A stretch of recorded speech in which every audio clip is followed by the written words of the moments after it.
সন্ধেবেলা চা বা কফির সাথে হালকা জলখাবার যদি আমরা কিছু খেতে চাই তাহলে দোকান থেকে চপ সিঙ্গারা বা বেগুনি কিনে আনি।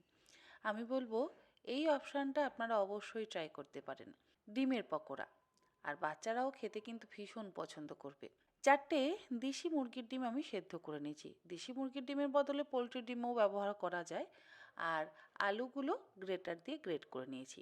তার সাথে আছে পেঁয়াজ কুচি। পেঁয়াজটাকেও ওরকম লম্বা লম্বা করে কেটে নিয়েছি। সেদ্ধ ডিমগুলোকে ছুরি দিয়ে 4 ভাগ করে নেব। মানে একটা ডিমের থেকে কিন্তু 4টে ডিমের পকোড়া বা ডিমের বড়া হতেই পারে। এবারে একটা বাটির মধ্যে আমি নিয়ে নেব ওই গ্রেটার দিয়ে গ্রেট করে কেটে নেওয়া আলু। যদি গ্রেটার না থাকে তাহলে বটি দিয়েও কেটে নেওয়া যায়, তবে খুব সরু সরু আর পাতলা পাতলা করে কাটতে হবে। যেরকম ঝুরি আলু ভাজা বানাবার জন্য কাটা হয় না, ঠিক সেরকমভাবে কাটতে হবে। একটা বাটির মধ্যে আমি আলুটা নিয়ে নিলাম।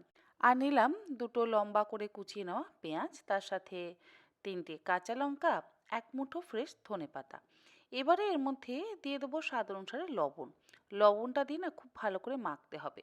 লবণ দিয়ে মাখলে এই পেঁয়াজ ধনেপাতা এবং আলুর থেকে যথেষ্ট পরিমাণে জল বেরোবে। তাই এই পকোড়াটার ডোটা মাখবার জন্য আলাদা করে জল ব্যবহার করবার একেবারেই প্রয়োজন পড়ে না। আলুটা ভালো করে মাখা হয়ে গেছে, মানে আলু পেঁয়াজ আর ধনেপাতাটা লবণ দিয়ে ভালো করে মাখা হয়ে গেছে, তার থেকে বেশ জল বেরিয়ে গেছে। এবারের মধ্যে দিয়ে দিলাম ওই 3 টেবিল চামচ পরিমাণে চালের গুঁড়ো, তার সাথে 5 টেবিল চামচ পরিমাণে বেসন, অল্প একটু হলুদ গুঁড়ো, আর অল্প একটু দিলাম চিলি ফ্লেক্স। এবারে এই সমস্ত কিছু দিয়ে খুব ভালো করে মেখে নেব। দেখুন আমি কিন্তু জলের ব্যবহার একেবারে করিনি। যদি জল দিয়ে মাখা হয় না তাহলে এই ব্যাটারটা বা ডোটা যেটাই আপনারা বলেন সেটা কিন্তু পাতলা হয়ে যাবে।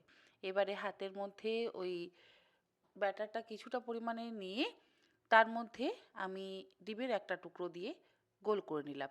আর যেহেতু ডিমের চপ বা ডিমের লম্বা অংশ একটা দিয়েছি, তাই বেশ সুন্দর ডিমের মতনও দেখতে লাগবে। এবারে কড়াইতে তেল গরম করে নিয়ে একটা একটা করে ডিমের চপ গরম তেলের মধ্যে দিয়ে ভেজে তুলে নিলেই কিন্তু ডিমের চপ বা ডিমের পকোড়া যেটাই আপনারা বলেন সেটা তৈরি।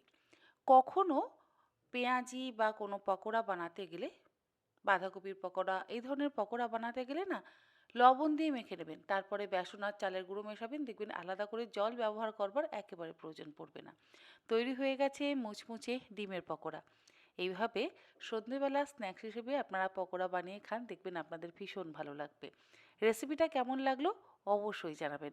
আর বাড়ির বাচ্চাদেরও বানিয়ে খাওয়ালে তাদের কেমন লেগেছে সেটাও কিন্তু অবশ্যই জানাবেন।